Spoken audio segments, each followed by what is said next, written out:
Pick Up the Six is sponsored by Mud Gear. Mud Gear serves the unleashed with gear for the modern hybrid athlete that's made tougher. They've created strong, functional performance gear like their performance shirts, shorts, and socks. I wear Mud Gear on the regular. Whether it's for a road race, an obstacle adventure, or a ruck, Mud Gear can help you gear up for extreme performance. Go to mudgear.com, use the code PUT6, and save 15% off today. Welcome to F3, Fitness, Fellowship, and Faith, where men come together for something more than just a workout. Our core principles define us: free of charge, open to all men, held outdoors, peer-led, and end in a circle of trust. Whether you want to run, lift heavy things, or focus on bodyweight exercises, F3 has over 4,000 workouts available worldwide. Join us, experience the camaraderie, the challenge, and the transformation of F3, where men can get right so that they can lead right.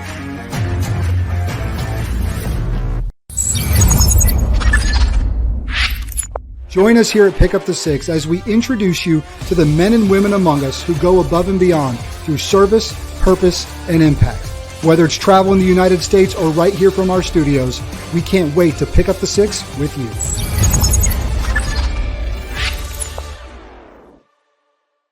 Hey guys, what is up? Brian Jodis back with another episode of Pick Up the Six podcast. I am fired up about our guest on this episode. Came across this guy on the Twitter sphere, X machine, whatever you want to call it, and instantaneously was hooked. And you guys have seen my set here that we've had at the Pick Up the Six studios. And we've been in this set for about the last, 6 or 7 months. We moved things around, able to throw a couple football helmets back there, two of which I've played football games in. Third one with my brothers as kids. We're going to dissect all that. You guys know I'm a big football guy, love sports, former broadcaster. And I came across Jerry Quickel's Instagram or his Twitter account. And I was like, what is this guy? He's got the largest collection of football helmets probably in the world. We're going to find out. We're going to get to meet him, learn why he does it, where he's got these helmets from. We're just going to have a great time. We're going to talk football. We're going to talk gear.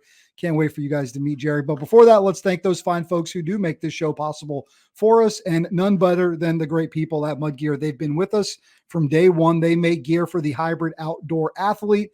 Get it dirty, get it sweaty, get it on an obstacle course, get it on a trail run, whatever you need, they got you covered. Shirt, shorts, the best socks. I'm wearing a pair right now. The best socks, and of course, those Speed Ruck boots are amazing. Go to mudgear.com, use that code PUT6 and save 15% off today. And if your body's feeling good in the gear, let's get your body feeling good with Momentous. Momentous makes the best supplements, vitamins, all of that under one roof. Go to livemomentous.com. Everything you need to perform at your physical best, they have for you. My code there, Brian J. And you can save some cash at livemomentous.com as well. All right, let's bring Jerry in from the great state of Kansas. Oh, and you can see the collection if you're watching on the video playback. If you're listening on the audio version of this, you're going to have to go click over to YouTube and watch this one because this is going to be one for the eyes. Jerry, what's up, man? Good to talk to you. Hey, good. Thanks for having me on, Brian. Appreciate it. You're a good guy, man. Some random dude from North Carolina reaches out across Twitter, is like, hey, man, I got a podcast. It's not really about sports, but I love sports. It's not really about football helmets, but I love football helmets.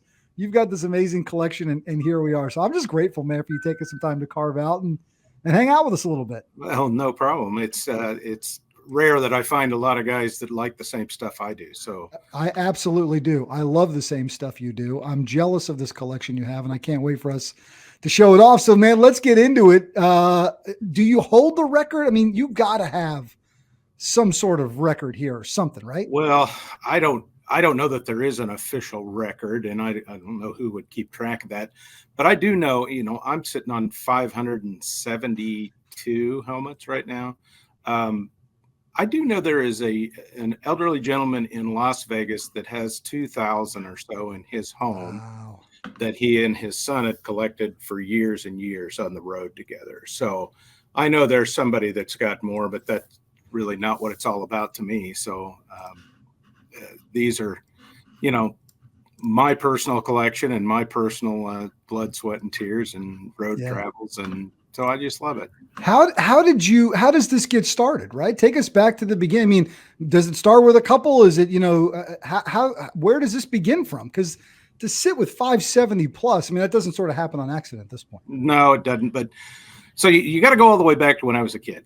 So the first thing you need to know is I started collecting gumball helmets when I was a little kid. And I So think those little plastic ones, you get them out of the gumball machine. They came in the NFL. You collect all of them. I had tens of them. Yeah. And I've still got some of those in a little box in there. Nice.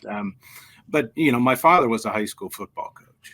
And so I was always fascinated as a kid with the equipment, the players, everything, because, I was a little kid hanging around a high school football team. So that was always kind of cool. So I just kind of grew up in it.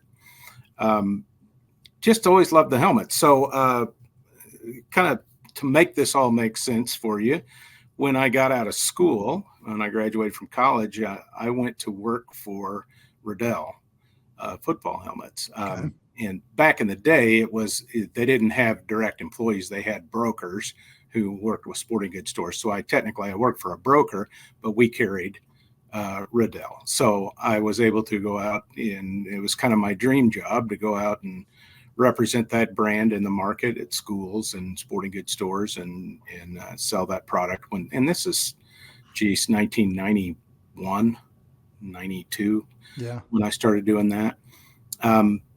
But that's how I got into it. I had a little bit of an access to it. I'm here in Kansas.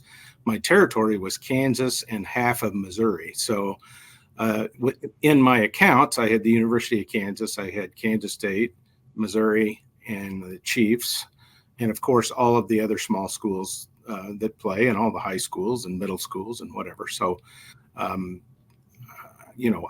just been fascinated with it the whole time. So I did that for 4 years, and then I had some little kids, and I needed to make some real money. Mm-hmm. So I moved on from that, but I made a lot of contacts. I actually worked the home sideline and locker room for the University of Kansas football for 10 years, just because the equipment manager and I were good buddies, and he needed extra help on game days. So I did whatever, picked up towels, we did a lot of laundry, a lot of cleanup, getting the game day ready, doing that kind of stuff. So just being in the locker room, but we'd trade helmets back and forth with other equipment guys. And so it started that way. My first love is Kansas football, because I'm here and that's what I grew up on.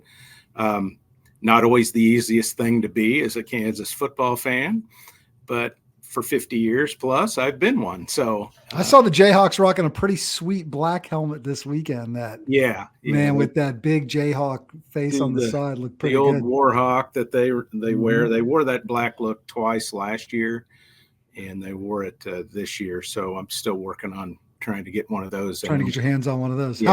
How many Kansas Jayhawk helmets do you have in your collection? 26. So that's the school that you have the most of? Yeah.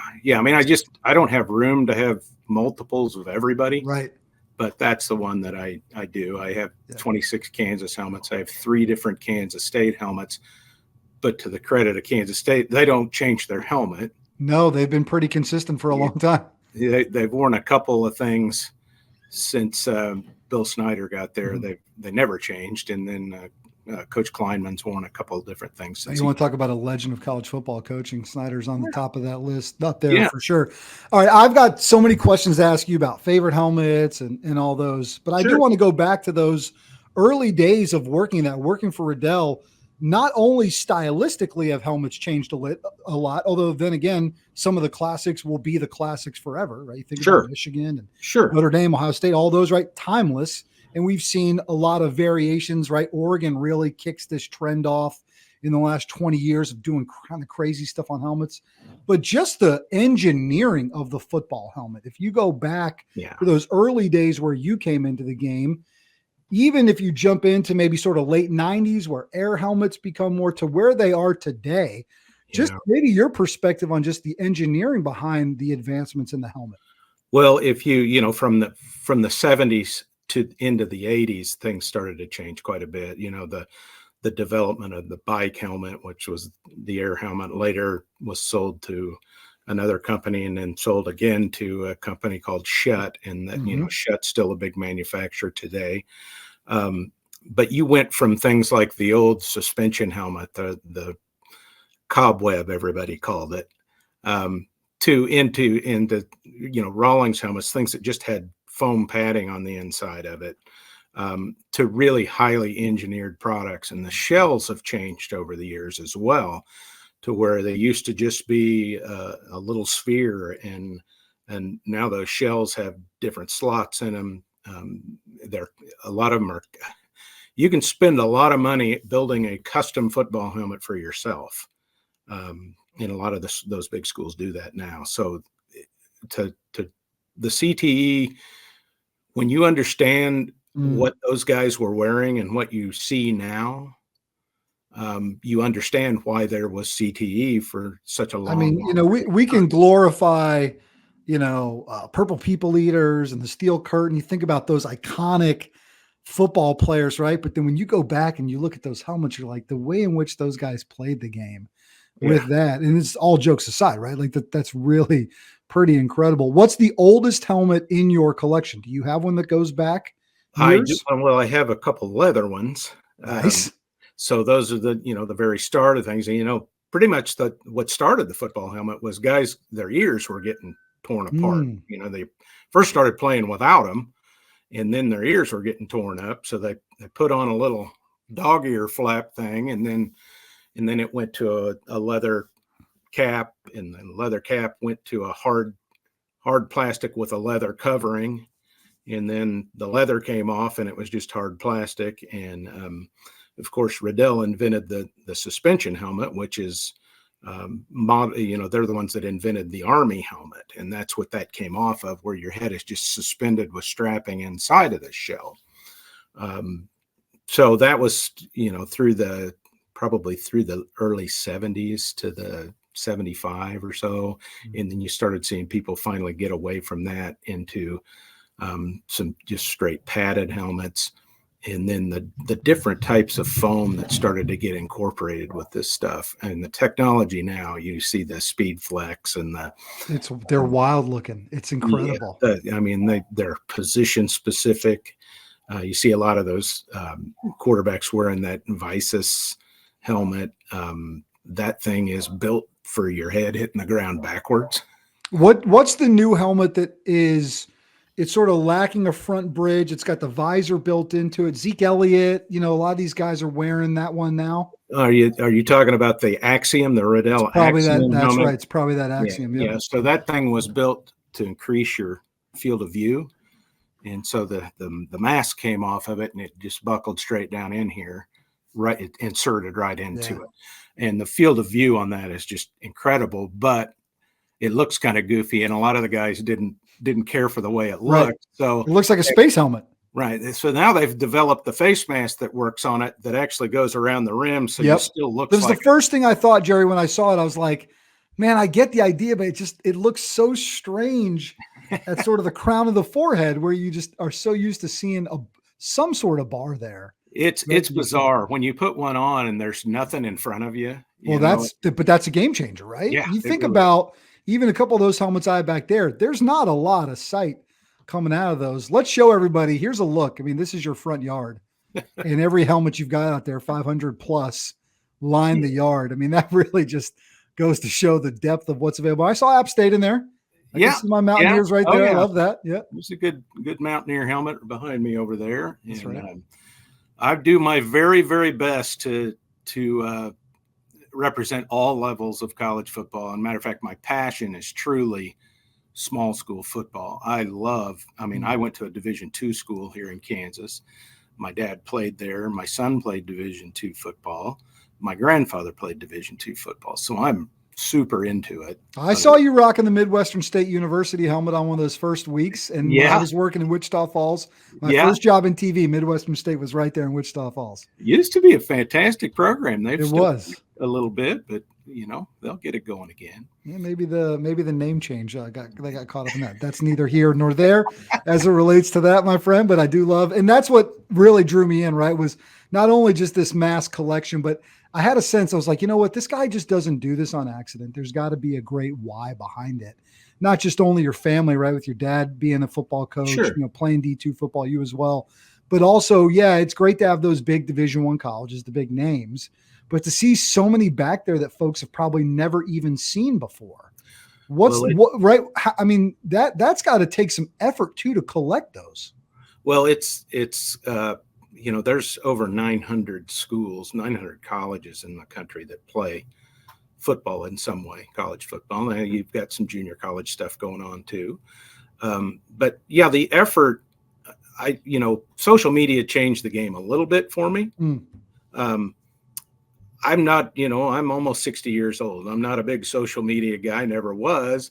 And then my daughter talked me into, said, Dad, you ought to put that up on your Twitter account. Cause I had 150 or 200 followers, just friends and family. Tweeting about the Jayhawks and stuff like that. Yeah.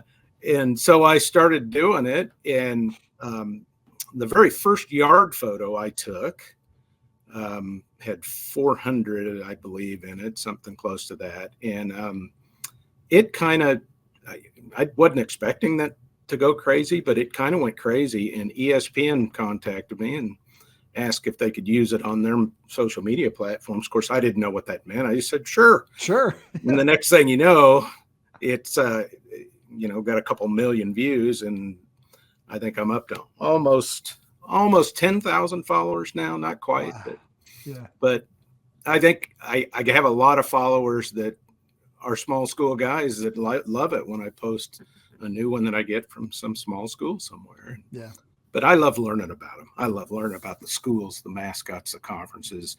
I'm fascinated with how these lower level schools in remote places, in the Dakotas or Montana, or how they build a schedule. How can you travel?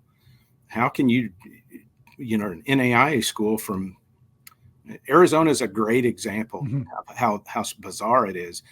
It's, Phoenix is the 5th or 6th biggest metro area in the entire country. And there are 5 schools that play football and college football in the state of Arizona. 3 of those are Division I schools, two FBS, 1 FCS, and then you have Arizona Christian and Ottawa University of Arizona, which is in Surprise. And those are 2 NAIA schools.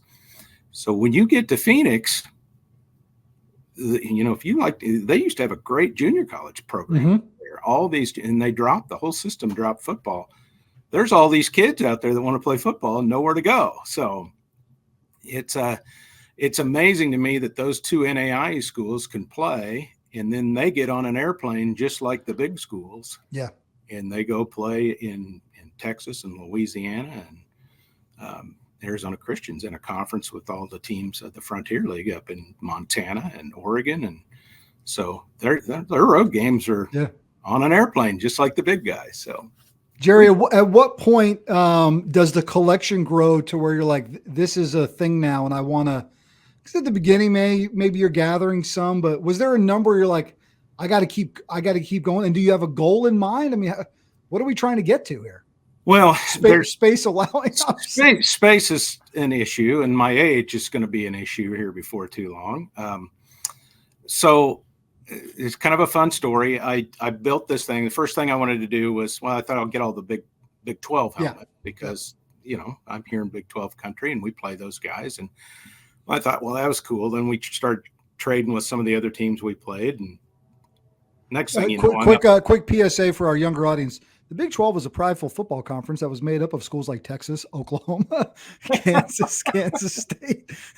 It might look a little different now than maybe what Jerry's used to and what he's referring to. It was the Big 8 when I was growing up. So it's a little different now. But, I got up to about 100 and I thought, that's pretty cool. Yeah. And so, I started adding some of the local schools around here and there. And I've had the benefit of my whole career of traveling for a living. I was a national sales manager for a plastics company that put me on the road a lot. And so I'd end up in places all by myself. And so, what do you do when you're all by yourself? Well, I went to every Major League Baseball stadium. Nice. We saw that. There's a country song in there somewhere. I've seen every landmark in this country, but I've done it by myself. Right. So, I started going around and talking to guys because I just love football. I love looking at the stadiums and where these guys play, love a campus, it's the atmosphere. And so I started doing that. And then the next thing you know, I got the guts to walk into a football office and ask for one. And, guys were more than happy to give me one because, they promoted their program a little bit and I was interested. And if you're nice and you don't go there and steal stuff and tear stuff up, they're nice right back to you. You'd be amazed what people, if you just ask, right? Yeah, and then I'm sure at some point, maybe you come up with sort of a form letter, right? Like, hey, I'm Jerry, I'm out of camp. I got this massive collection. And then I'm sure what's really appealing to those smaller schools is and I'm assuming you're saying they're like, I really am interested in collecting from schools like yours, right? To add to and to share your story. Yeah. I just love promoting the small guys. I can't tell you how much I enjoy it because coaching is a giant fraternity, and it's very transient. So I've been doing this for years. I know a lot of guys that started at really small places and they're at really big places right now. I mean, my son played football at William Jewell College in Liberty, Missouri, which is a Division II school. The year before he went there, one of the guys on the team was Dan Lanning, who is the head coach at the University of Oregon now. So that'll kind of tell you how it's all pieced together like that. Well, it is, and it's a big family, and fraternity is another great word. But you think about these coaching trees and the way in which they grow. And to your point, the talent is not just, D1, 1AA, but really, I mean, you talk about real talent in those other ranks. It's out there. And it's also it's guys that want to coach. They live to coach. Sure. They want to not just coach football players. They want to raise the next leaders, right? They want to raise the next leaders and the next men in our society that are going to be leaders. And there's so many valuable lessons that are taught on football fields of all shapes. I mean, they're all the same size, right? But all shapes and sizes. Yeah. Whether that's from your 8-man high school football in Texas, where they got 8-man. We even have some here in North Carolina, all the way to your biggest programs. We have 8-man football. We have 6-man football in Western Kansas, which, by the way, has different rules because you can't just line up and play with 6 guys. But it's a leadership deal. And my dad taught me that when I was little.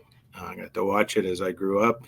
And let me tell you, these guys at the big schools that make big money coaching, they all started at some place where they didn't make any money.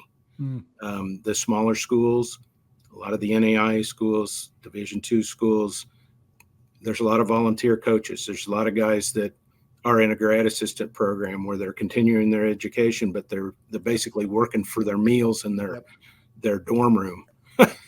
Because you think about the amount of pieces it takes to run a program, even a small program, a lot of people got to pour it in. It's amazing how many guys it takes to do that. And the smaller program you get, the more hands the head coach has in everything. At the large programs, if you want to talk to a guy about equipment, you talk to the equipment people. Because the head coach he ain't going to talk to you. But if you call a smaller program, that head coach is going to be the guy you talk to, and he's going to take care of you. He's going to hook you up with one of his assistants who does that as well, because most of them don't have a real true equipment man. They got another coach. Yeah. So what in that collection? There's probably too many to mention, but is there a gem in there? Is there a Jerry Quickel? Is there one that just in that collection that means a little more to you than some of the other ones? Well, of course, my Kansas helmets mean something to me. They mean everything to me because every single one of those came from inside of the athletic department from guys that I know. And that's important. Division II helmets, Emporia State means a ton to me. Went to school there. My son's helmet from William Jewell College means a lot. But there's some rare birds out there that I've got that I know that are really hard to get. I've got a chrome Minnesota Gopher helmet. The gold chrome? The gold chrome with a gold chrome face mask. Yep.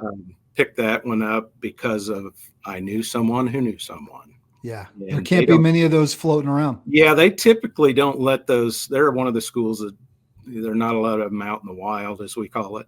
Right. They hold on to them and give them to their big money guys and stuff like that. So feel very lucky to have that. I don't know. I've got so many of them, and they're all so special because they're very personal. I mean, I can probably tell you, I'd have to think about it, but I could probably tell you which coach gave me which helmet. If you really sat down and thought about who that personal connection, that relationship that got it for you. Yeah. That's what I think is great about this. It's not like you've just perused a bunch of swap meets, although then again, I don't know that maybe you have ever walked into a thing of, oh, there's a football helmet. Let me grab that one and let add me that to see the that collection. one. What do you got? Yeah, every now and then they show up on eBay, and you got to kind of weigh that, whether you want to spend money on it. But most of this collection too is, I've paid a lot of freight. Sure. Yeah, we'll give you one. Can you send me a postage label? And I'll do that. But you'd think this would be very, very, very expensive, and it's probably worth some money, but I don't have a whole lot of cash outlay on it. Yeah. Well, it's also just the memories, and it's one of those things that you've built and you collect it, and then, someday your family, that'll be theirs to see what they, my son, he wants some of them. Yeah. But he also realizes that this is bordering on insanity. I'd care to bet you'd have quite a few people roll up if you did some sort of open house with those. That would be myself included. Yeah. I had, you know who, he goes by the moniker of CFB Campus Tour. Okay. On Twitter, and his name is Mike, and he travels the country. It goes to different games, and he did 90 games last year. He's got a massive following on Twitter. Yeah. And he was in town. He wanted to go to the Kansas State game last week, so he came by and did a little tour, and there's some photos up on my Twitter page of him stopping by. But he was here that day, and he was in Richmond, Virginia the next day. Wow, on the move. Yeah. What's the white whale, my friend? What are we missing from the collection that has eluded you after all these years? Like, it can't be much. Well, there's, believe it or not, there is. There's a lot of things that I just can't get any movement.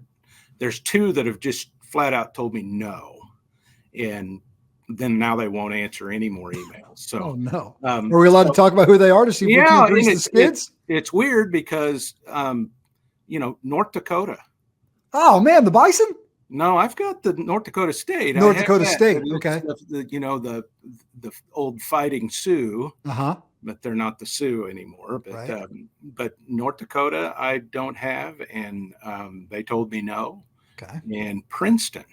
Oh man. Princeton's got the old black and orange, the black and orange wings. The original wings. Yeah. The coach there started it, and then he left and went to Michigan and took it there. And so, it's the original home. But I sure wish the New York Football Giants didn't wear it in week 1. They looked ridiculous. I don't. The helmet looked fine. The rest of the uniform looked terrible. Yeah. Sometimes they just go overboard with that stuff. It's too much. Kind of crazy. I tell you that the areas that I struggle in, that I truly want to promote, historically black schools, HBCUs. I have 17, but I mean, it is really hard. And do you have North Carolina Central and North Carolina A&T? I have neither. North Carolina A&T told me no. The head coach there said we don't give them, and North Carolina Central has never responded. All right, we'll see what we can do on the local front. The majority of the HBCU schools just don't even respond. They don't say no. They don't say anything. I respect the guy that tells me no. We don't do that. But I mean, there are some great helmets in HBC. I mean, Florida A&M is Rattlers Classic. Awesome. Yep, it's awesome. I don't have a Grambling helmet. Another icon. Yeah. It's a classic. Now I've got 17, so 17 or 18. I have a Fayetteville State helmet. There you go. Go Broncos. Go Broncos. That's right. Yeah. So I've got some good ones. I mean, I've been treated so nice at Southern University. Man, those guys were great. We had a lot of fun with those guys. They were eating barbecue in the equipment room and brought me in and hung out, and it was cool. But I think, a lot of those places, they look and they see what I look like in the middle of Kansas and go, delete. Let's see if we can't help you make a little progress there. And the other segment that I really struggle with is the Ivy Leagues. And this is kind of a funny little anecdote. My wife used to work for the NCAA a long time ago when they were in Kansas City. One of her friends and coworkers is she is the president of the Ivy League now in the office. And I just refused for the longest time to ask her for help. I didn't want her to have to reach out for something like that. Well, she was here when I did the latest yard photo, and she was like, I know people. Why have you not asked me for this? Said, I want to do it myself. I don't want to bother you with this. This is just it's a hobby. It's not life or death. So, yeah. I'll show you this classic right here. Okay. Right. It's from 1998, 99. I graduated high school in 1999. So my last football season, fall in 98, Lake Braddock Bruins out of Burke, Virginia. We got the number 80 sticker back there for our tight end who kind of tragically got really hurt in the middle of the season. He was okay and survived, but we were playing football after homecoming, and he got hit in the side of the head, burst a blood vessel. So we lost for the rest of the year. So we got the 80 sticker on the back. There's my number. But there's that old Riddell. It's a mess in there now, right? What's the inside of that one? Let me see what that baby is. So that is a VSR3, I believe. So he can call it. He can call it by just the look alone. Yeah, the guy's a pro.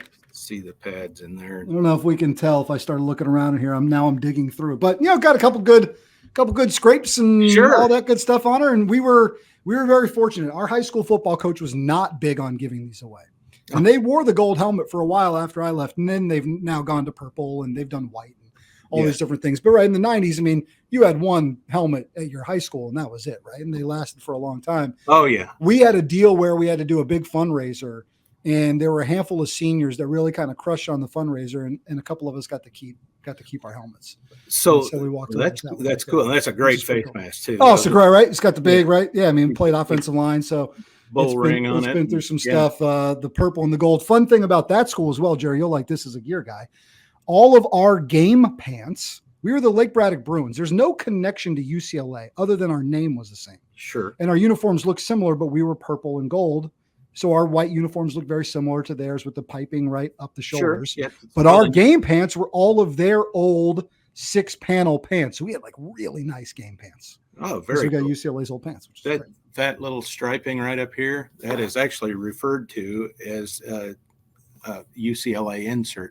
Well, there you go. And ours is purple and they named gold, right, on our white uniforms. But we only had it on our white uniforms. Our white jerseys had the purple and gold, whatever you just call it, the insert, right? Mm-hmm. And our purple uniforms were just purple with our logo on the side. They were very different. But these were right. We didn't tuck our jerseys in. This is 1998. Oh, yeah. You had to have the half jersey. Yeah, half jerseys and, probably wearing cotton T-shirts under there. For an old mesh with a cotton T-shirt that's all cut up. And yeah. That's right. That's right. So they, that's obviously a special one to have that one. That black one back there that has an App State logo on it. When I was working in TV in Wichita Falls, we were there for about 2 years. We had a semi-pro football team, the Wichita Falls Falcons. We're like, let's have the sports guy go out and he'll play a couple games with the Wichita Falls Falcons. It's like, this is a great idea. So that black helmet had a Falcons logo on it. I since took it off and put the app stuff on it to make it an app logo. But tragically sprained my MCL in our very first game. So that was a short-lived semi-pro career. Now, this is not the forum, but I'm going to ask you if you know a guy named Brad Fanning. So, no, is he a Wichita Falls guy? He was a Wichita Falls sportscaster for a little while. Wow. So my sports director there was a guy named Chris Horgan, and we were at the CBS station, KUZ TV, And I can't remember. There was a woman that was the other sports director down the road. I can't remember her name. Brad might have been before, either before or after our time, right? I was there 03 to 2005. Yeah, he was probably before you went from there to Wichita, Kansas to Toledo, and then was here in Kansas City for quite a while before he got out of the business. Nice. Good. Last one I'll tell you about, that Giants one back there. Those just one of those kids' toy helmets, right? That you got the Phil Simms jersey, the gray pants, Sure. right? The big sort of what's the guy's name? Otis Brown, or that like old kind of Otis Anderson, that big he was the running back. Right. There was a guy that wore just that big plastic face mask. Oh, you know what I mean? And that's got one of those on. So that's give you a little detail on that. That's a Craylite face mask that Riddell came up with. You could actually lay that face mask down and drive a car on top of it, and it won't break it. Wow. And it was designed. I mean, it's a great thought, great design, but one of those things that nobody liked to wear because it was ugly as hell. So big. Yeah. But it took like 1.5 pounds off of your helmet. Wow. By wearing that versus that big old mask. So and then we got a bunch of little just fun toy ones of my collection, right? But this one I absolutely love, right? So I was born in Columbus, Mississippi, about 15 minutes from Starkville. There's Mississippi State, but they made this special little fun toy helmet for Coach Leach. Yeah, and I was like, I got to get that one. Yeah, I got the pirate on it. They wore that.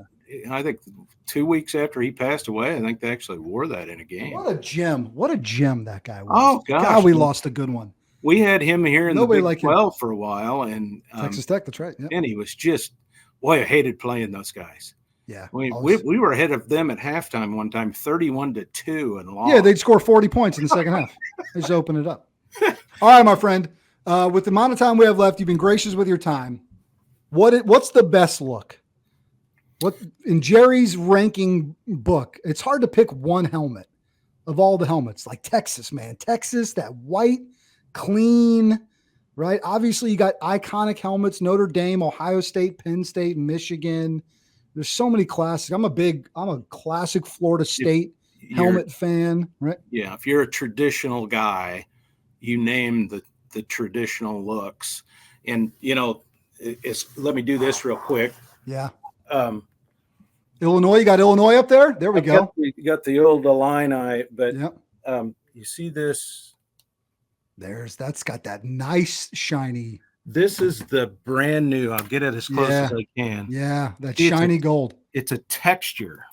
It's a crazy. So look, it's almost like a knockdown ceiling. Yeah. So the way this had, I know the Riddell guy that actually worked this program with him to get that look.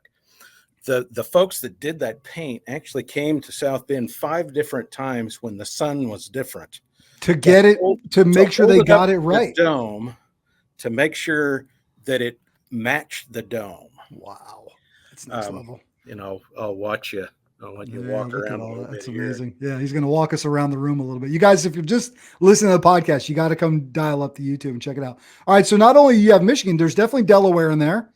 You can tell by that blue, right? You got the blue hands. Yeah, for sure. It's a different blue. Yep. Here is. There you go. There's that gold, that chrome gold gopher helmet. That's wild looking, man. Yeah. How many Oregon helmets do you have? I only have one. Because they went nuts. They went nuts for a while. Yeah, that was a big marketing play that worked. Oregon was just kind of another team, and they wanted to do something to make themselves different, and they had the means to do it with Phil Knight. And so they started changing things up, and it really put their program on the map. Most of the time in the old days, when someone would change all of their looks, it was because they were terrible and they got a new coach the next year and he wanted to change the look. Well, Oregon changed the look and changed the face of their program and how it was perceived. Yeah. And then, of course, put the money into the program to make it work. And what about any pro helmets? You're a college guy, right? How many pro helmets? I have all of them, but they're starting to become throwbacks. I'm going to walk you up here. Well, so my next question to you was, why doesn't every NFL team just wear their throwback at this point? Because they're all great. There's the Kansas collection. Yeah, so there's my guys there. Oh, look at some of those I've never even seen before. Yeah, they've done some really cool stuff. They did a Civil War salute to service. Wow. It's a big we're a free state here, and sure. Missouri was a slave state, and that's why the rivalry is so intense. As far as pro helmets go, I have them all, but they're all starting to become throwbacks because everybody's changed them. So there you go. There's my Giants. Red skins. There's the skins. Yeah. Listen, the Eagles and the Kelly green, as much as I don't like them, it's a great look. The Patriots and the old school Patriots logo is a great look. Yeah. Right. So, the Tennessee Titans wearing a Houston Oilers uniform is about as good as it gets. Oh yeah. And now they've got that awful looking thing that they're wearing now. And I don't get it. The Lions, they've changed their helmet like 4 times in the last 6 years. Yeah.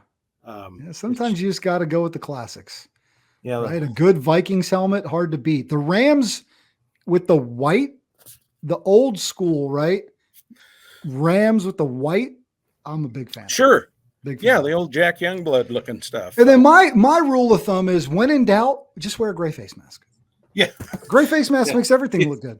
It's simple, isn't it? It's so good. A simple thought, and it does bring out the color of your helmet. So yeah, brother, this has been outstanding. I've really enjoyed getting to know you, hear your story. Obviously, I know your family maybe drives them a little nuts, but I got to think old football coach dad loves every bit of it. And my wife's a trooper.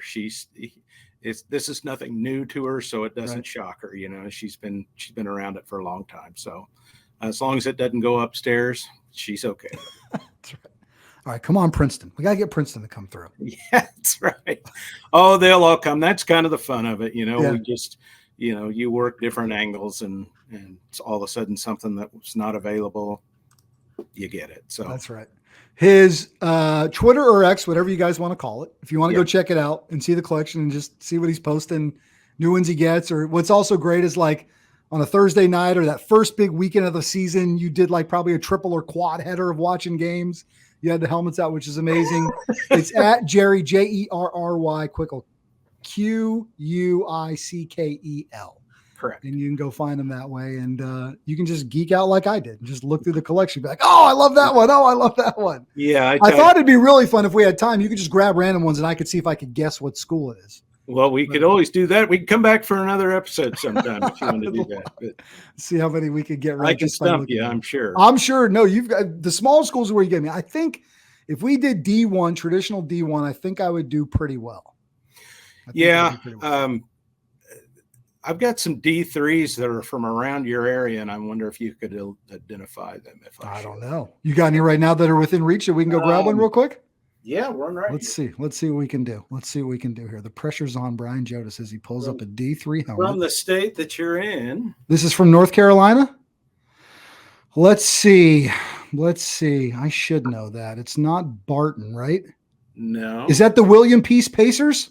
This is the North Carolina Wesleyan. Oh, Bishops. Wesleyan Bishops. Yes. Nice. That's a good one. And yeah, well, you said you got me. I'm 0 for 1. I'm 0 for 1. I'm 0 for 1 with Wesleyan. There's Barton. There we go. There's Bulldogs. There's Barton. Yeah. I got all kinds of them right Dude, here. You have so many. It's North like Carolina ones. Wild stuff. What else you got from North Carolina? Let's see what else he has. Let's go to Hickory. Look at Lenore Ryan coming at you. Yep. Yeah. Lenore Ryan. Look, that's a great helmet. Yeah. Simple. Well, they went to black. That red one's pretty good. Now I'll get my. This is awesome. He's just going digging through the collection. We might be here all night. There's Fayetteville State. The Broncos. Yeah. My first boss when I moved home to North Carolina in 2016 is the chancellor of Fayetteville State now. So I was like, if you didn't have Fayetteville State, I felt pretty good about our chances to get it for you. But you already have the Broncos covered. So I'll cross over to South Carolina because that's limestone. Wow. That's a good one. That's cool. Yeah, it's pretty cool. A little floor, like a running Fleur-de-lis. Yeah. That's pretty sweet. Saints. Yeah. Do you have a white LSU helmet? No, I sure don't. That's a good one. I've got the traditional yellow. So here's an HBCU helmet. Yeah, there's Shaw, the Bears coming at you. Yeah, coming out of Raleigh. Catawba College. Dude, look at these he's got. It's North Greenville. South Carolina. It's new to me. Yeah, so that's awesome. We've got a lot of stuff from that area. I've done North Carolina's been really good. South Carolina's been pretty good as well. So That's awesome. We have quite a bit of stuff here from, I have of course, Charlotte. I've got a chrome Charlotte helmet too. That's cool. Old North Carolina, got a North Carolina State Wake, Duke. Yeah. Some old stuff as well, but good. I've got the state not covered because there's a lot of stuff out there still. You got some East Carolina helmets? They've done a lot. Boy, they wore, you want to talk about a uni combo? Now we beat we didn't beat their butts. We were down 16 zip. We came back to win 21-19. So won 21-3 after that. Sure. Their uniform combo this past weekend was second to none. White helmet, script pirates, old school purple and white yellow unis, really sharp. You can't go wrong with script. You can't go wrong with script. Script on a helmet looks really good. Yeah. East Carolina's done some crazy stuff. All I have is the purple with the ECU and the sword. The classic ECU sword, yeah. Sure, which is a great look in and of itself. That's awesome. Dude, I could do this all night with you. Let you get back to your family. Have a great time with it. I'll throw this helmet on, run around a little bit, take myself back to the glory days. And it's been great to catch up with you, Jerry. Well, thanks for having me, Brian. I appreciate it. And if you want to do something again sometime and look at some different stuff, happy to do it. All right, hang tight. I want to talk to you before we get off the show here. Okay. Okay. Thanks. Amazing. Outstanding. Jerry Quickel. What a great guy to share his time with us and just share part of that collection. And what was really neat, and I had a feeling going into it, was I knew it was something special. I knew there were just those reasons why. And look, we talk about service, purpose, and impact on this show. That's a guy that's got great purpose behind what he's doing with that collection. Outstanding. All right, I'm Brian Jodas. That's been this episode of Pick Up the Six. I'll catch up with you guys next time.